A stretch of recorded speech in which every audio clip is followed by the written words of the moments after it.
Bueno chicos, vamos a hablar ahora también de un tema muy importante denominada tabla periódica, ¿de acuerdo? ¿Sí? Bueno, realmente la primera pregunta que nos hacemos nosotros es ¿qué cosa viene a ser la tabla periódica? Bueno, yo sé que muchos eran profe, pero alguna tabla periódica sí yo he visto con dibujitos, ¿no? Con cuadritos ahí, ¿no? Pero, ¿qué es una tabla periódica, muchachos? ¿Correcto? ¿Sí? Empecemos por lo más sencillo. Recuerden ustedes que cuando estaban, por ejemplo, en inicial, en primaria, ¿no es cierto? Le daban a ustedes una tabla de multiplicar para aprendérselo de memoria, ¿sí o no, jóvenes? ¿No? 2 por 1, 2, 2 por 2, 4, ¿sí o no, chicos? ¿No? Porque recién estaban empezando, ¿sí o no, chicos? ¿Está bien? De igual manera, por ejemplo, la tabla periódica también va a ser un manual. Es algo parecido a una tabla del abecedario o una tabla de multiplicar. Es algo parecido a ella. Con la diferencia que, como estudiamos por etapas, jóvenes, la tabla periódica recién la estudiamos normalmente en secundaria, ¿correcto? ¿Sí? Pero bueno, veamos. Quiero que entiendas entonces que la tabla periódica simplemente es un manual que nos ayuda, nos facilita el estudio de los elementos químicos. Por eso recuérdalo.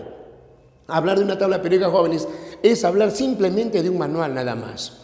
Es un manual que nos va a facilitar, es un manual que nos va a ayudar, ¿no? Simplemente, jóvenes, a lo que vendría a ser en este caso, muchachos, ¿no? La ubicación, la agrupación de los elementos en la tabla periódica, ¿correcto? ¿Sí? ¿Ya? Por si acaso. Es una de las leyes de la naturaleza, ¿no? Así lo dicen, es una de las leyes de la naturaleza. ¿Por qué, profesor? Porque en ella vamos a encontrar a todos los elementos químicos descubiertos hasta la actualidad, inclusive los no descubiertos, lo que vendrían a ser los elementos sintéticos, ¿correcto? ¿Sí? Por tal motivo, por favor, recuerden en pocas palabras que la tabla periódica es simplemente un manual, ¿correcto? Es un manual. ¿Que nos ayuda a qué? ¿Que nos facilita a qué? El estudio de los elementos químicos. Claro, porque estudiar uno por uno es demasiado tedioso. Estudiar uno por uno es demasiado realmente fastidioso, ¿no? ¿Qué hicieron los hombres? Por lógica, no se puede estudiar todos los elementos a la vez. Comenzaron a hacer agrupaciones, ¿sí o no, jóvenes? Con cualidades, propiedades algo similares, ¿sí o no? ¿Está bien? Bueno, realmente las tablas antiguas, todas las tablas anteriores, salvo la última, excepto la última, todas las tablas anteriores de una u otra manera se relacionaron con la masa del átomo, ¿está bien? Se relacionaba y van ordenando en orden creciente la masa del átomo, ¿no? Más conocida como masa atómica, antiguamente llamado peso atómico, ¿está bien? Jóvenes. Hoy en día, muchachos, ya no hablamos de peso atómico, hoy en día hablamos de masa atómica, porque en química no repercute la palabra peso, en química nos interesa la palabra masa, ¿correcto? ¿Sí? No nos importa el peso de las sustancias, nos importa la masa, que es diferente, recuérdalo, ¿correcto? ¿Sí? Ya, por si acaso. Pero bueno. Una de las primeras tablas, jóvenes, ordenadas, ¿no? Clasificadas, fue justamente la tabla de Berzelius, ¿no? Más o menos data del año 1814, ¿correcto? ¿Sí? Cuando el amigo Jacob Berzelius ordenó los elementos en dos grandes series, en dos grandes grupos, los llamados electronegativos y los llamados electropositivos. Los llamados electronegativos es lo que tú ahora le llamas los no metales, le llamas ahora los no metales. Los no metales, ¿correcto? ¿Sí? Ya. Y los llamados electropositivos es lo que tú ahora le llamas metales. Simplemente ahora tú le llamas metales a ellos. Ya está, muchachos, ¿está bien? De esa manera es como si dijéramos entonces, o sea que el amigo Berzelius ordenó los elementos en metales y no metales. Realmente sería así, solo que él lo llamó electronegativos y electropositivos. Hoy en día no metales y metales respectivamente, ¿correcto? ¿Sí? Por ejemplo, ¿de quién hablábamos? ¿De quién hablaba él? Del carbono, del oxígeno, del nitrógeno, del flúor, del cloro, del bromo, del yodo, del fósforo, ¿está bien? De jóvenes, también hablamos, por ejemplo, del azufre, ¿está bien? Hablamos del silicio, por ejemplo, también, etcétera, ¿ya? Justamente, jóvenes, a ella se le llamado los electronegativos, lo que ahora le llamamos no metales, no te olvides, ¿está bien? ¿Ya? Por si acaso.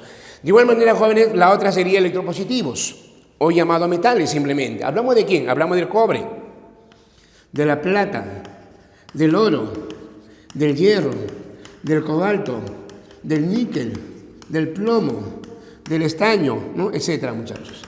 Tantos elementos que hay, ¿no es cierto así? ¿Ya? De esa manera, jóvenes, entonces hablamos de un primer intento, de una primera tabla propuesta por el amigo Jacob Berzelius, ¿correcto? ¿Sí? Recuérdalo, solo clasificó, solo ordenó los elementos en dos grandes series, en dos grandes grupos, los llamados electronegativos y los llamados electropositivos, normalmente llamados hoy en día no metales y metales respectivamente, ¿correcto? ¿Sí? Ya, por si acaso. Un segundo intento lo dijo un alemán, el amigo Dobereiner, ¿no? Johann Wolfgang Dobereiner. Pero bueno, el amigo Dobereiner, jóvenes, en el año 1817 ordenó los elementos de 3 en 3. De ahí nace la palabra triadas. Pero por favor, recuérdalo. Cuando él ordena de 3 en 3, lo hace en base a sus propiedades, ¿no? En base a sus propiedades físicas, por ejemplo, ¿no? Punto de ebullición, punto de fusión, ¿no? Densidad. ¿Qué encontraba él? Que cada tres elementos, ¿no? Cada tres elementos ordenados también por masa atómica, por supuesto, ¿está bien? El elemento intermedio tenía un valor que era semisuma en los extremos. Por ejemplo, mira para que me entiendas. Litio, sodio y potasio es una triada. El elemento intermedio tenía una masa atómica que era la semisuma en los extremos. ¿Qué significaba eso? Que la masa atómica del sodio, muchachos, M sub A raya, la hemos colocado acá, aquí va a ser igual a 7, a 7, 7, 7 más 39 sobre ¿cuánto? Sobre 12, ¿o no, jóvenes? ¿Está bien? Ahí está. Sería 46 sobre 2 sería 23, ¿correcto? ¿Sí? Ya está. De esta manera, muchachos, hablamos sobre lo que viene a ser justamente la llamada ley de las triadas. Pero por favor, no te olvides. No solamente fue masa atómica, también fue punto de ebullición, también fue punto de fusión, también fue densidad. Aproximadamente el elemento intermedio, ¿correcto? Sí, tenía justamente un valor que era la semisuma de los extremos. Eso, jóvenes, se llamó ley de las triadas. ¿Está bien? En el año 1862, el inglés John Alexander Reina Newlands ordena los elementos de 7 en 7, por favor. Siempre fue masa atómica, pero de 7 en 7. Por favor, no te confundas. Se llama octavas, pero no ordenó de 8 en 8. Lo ordenó de 7 en 7. ¿Entiende? De 7 en 7. No ordenó de 8 en 8. Ten cuidado. Ahora, ¿por qué lo llama octavas? Es que porque cada octavo elemento se repetían las propiedades, ¿no? Justamente de ahí nace la palabra ley de octavas, pero recuerda, por favor, no fue de 8 en 8, fue de 7 en 7, ¿correcto así? Ya, por si acaso. Bueno, se basó bastante en lo que era, otra vez, orden creciente de la masa atómica, y por ahí también observaba algunas propiedades que se iban repitiendo, más o menos así, mira, a ver. Lo hizo en forma de series. Por ejemplo, una primera serie, muchachos, ¿no? Realmente una primera serie abarcaba 7 elementos, de esa manera, ¿correcto? ¿Sí? Ya, por si acaso, ¿de acuerdo? Entonces, recuerda esto, escúchame bien, ¿ya? Ordena los elementos de 7 en 7, pero más o menos así. Por ejemplo, litio, berilio, boro, carbono, nitrógeno, oxígeno, flúor. Esos, jóvenes, eran la primera serie. Sodio, magnesio, aluminio, silicio, fósforo, azufre, cloro, una segunda serie. De ahí venía el potasio, calcio. Por acá comenzó a fallar un poco, ordenándolos y juntándolos, ¿no? Básicamente lo más importante fueron las dos primeras filas, pero eso sí, un elemento colocado debajo de la otra tenía propiedades similares. Un elemento colocado debajo de la otra tenía propiedades similares. ¿Qué significa eso? Por ejemplo, el boro, primer elemento, contemos, primer elemento, 2, 3, 4, 5, 6, 7, 8, octavo elemento. ¿Qué significaba? Que el boro y el aluminio tenían propiedades semejantes, que el aluminio tenía propiedades similares al boro, porque era su octava, recuérdalo. Por ejemplo acá, oxígeno, azufre, ¿está bien? El oxígeno sería 1, luego viene 2 acá, 3, 4, 5, 6, 7, 8. El azufre era su octava, ¿está bien? ¿Qué significaba eso? Que el azufre tenía propiedades similares al oxígeno, ¿no? Y así, muchachos, lo fue ordenando. Así, jóvenes, nace la palabra ley de octavas, ¿correcto? ¿Sí?